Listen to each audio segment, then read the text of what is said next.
Let's talk about your waistline. Lalito, duro, duro, duro. You may be wondering, why the waistline? And the reason for that is because there is this huge fixation with the scale. And when I say fixation, I mean obsession. Somebody will look at the scale and will look at the number on that scale and use that as their only proof of success.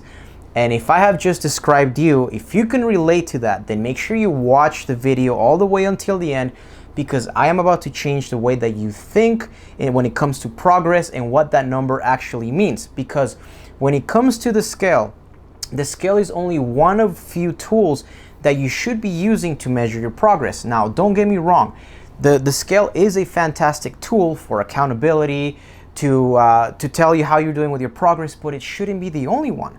There's other things that you should be using, and this is where there's a big disconnect with people. They just look at the scale and then whatever they think to themselves, whatever the scale says goes. If the scale says I'm doing good, then I am doing good. If I see the number that I think I want to see, then that means that I am doing good. But if I don't see it, then it's the end of the world. But the scale isn't everything when it comes to measuring your progress, because there's many things that can affect your number on the scale on a day-to-day basis. Now, I'm not saying to disregard the number, but what I am saying is that your scale shouldn't be the only thing. There's other things like body fat percentage. There's other things like your waistline, which is what we're going to be covering, and more importantly, how you feel and how you look, and what people are telling you, how people are complimenting you, which in my opinion should be more important. How you feel, if you're feeling that progress, if you're feeling better, should be more important than any number on the scale. But nevertheless, when it comes to your waistline, you should also be checking your waistline besides the scale on a weekly basis, because there is a number. It's different for men and different for women, and I'm going to tell you what those numbers are. There is a number that you should be aiming for that is a universally acceptable number when it comes to health standards, because it's correlated to good health. So that number is, for females or for women, it's 32 inches in their circumference. For men, it's 34 inches.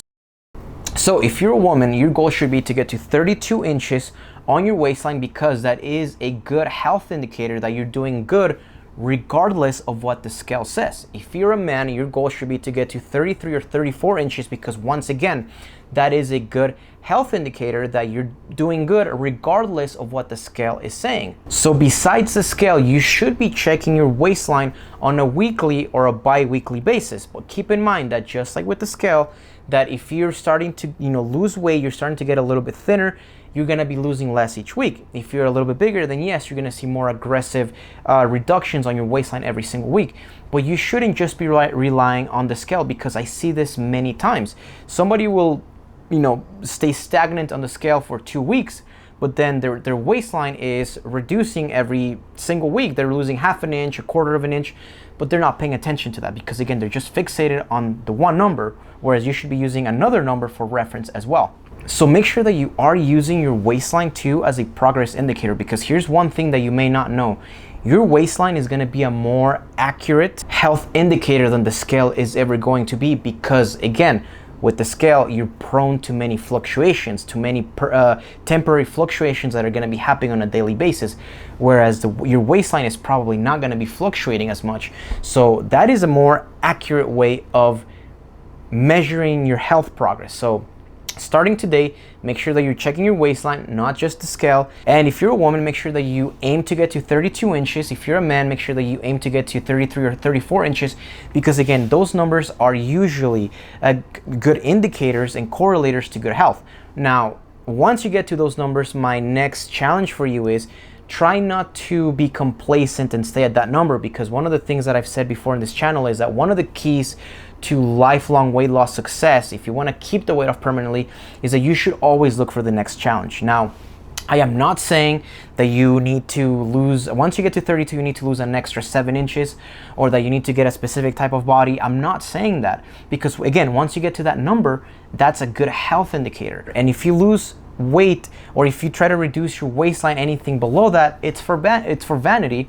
But vanity is not meant in a negative way. I'm just saying that try not to be complacent, and that maybe see if you can get in the next year another half an inch or an extra inch, just so that you never go back to the old ways, to the negative ways of putting weight on or putting more inches on your waistline. So you want to have that. It's a good accountability tool. So bottom line, don't get too fixated on the scale. Check your waistline. Make sure that you take the waistline just as, if not more serious than the scale, and check it every week or every 2 weeks and try to get to the 32 for a woman, if you're a woman, and if you're a guy, 33 or 34 inches. And hopefully you found that video helpful. If you did, make sure you subscribe to the channel, and I'll see you on the next one.